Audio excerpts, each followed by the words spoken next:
o'zi pulga muhtoj bo'lib turgan odamdan ba'zi noinsof blogerlar pul so'rabdi. Assalomu alaykum. Ahli musulmonlarga murojaatim. Ushbu ko'rib turgan ukamiz operatsiya, kistadan operatsiya bo'lgan. Operatsiyada 1 oydan keyin yana qaytalangan. Hozir holati ko'rib turganingiz yaxshidek ko'rinyapti, lekin bansidan chiqishi bilan uyiga borib holati og'irlashib qolyapti. Nimaga? Chunki sabab bunda hozir jigar qurishi kasalligi boshlangan. Hozir biz bu bolani hayotga qaytishiga sababchi bo'lib qolishimiz mumkin. Avvalambor barchasi Allohdan. Sizlardan bitta narsani iltimos qilaman.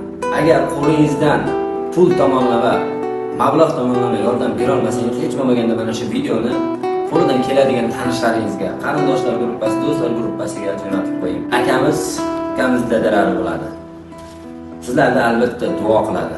Hech qaysi erkakning boshiga bunaqangi tash tushmasin. Ayniqsa farzandi kasal bo'lmasin. Mana shuncha tekshiruvlar, yana uyda ham bor deyapti bunaqangi qog'ozlardan. 5000 so'mdan tashaganda ham qancha musulmon bor. Mana shu video sizning oldingizdan bekorga chiqmadi. Agar befarq bo'lsangiz, iymoningizni tekshirib ko'ring. Sizlardan yordam so'rab, Alloh uchun yordam so'rab murojaat qilyapmiz. Ehsonning mukofoti albatta ehsondir. Hammamizni ko'zimizda oldimizdan farzandlarimiz o'tadi. Mana shu bolani o'rnida o'zimizning farzandimiz bo'lganda nima qilardi?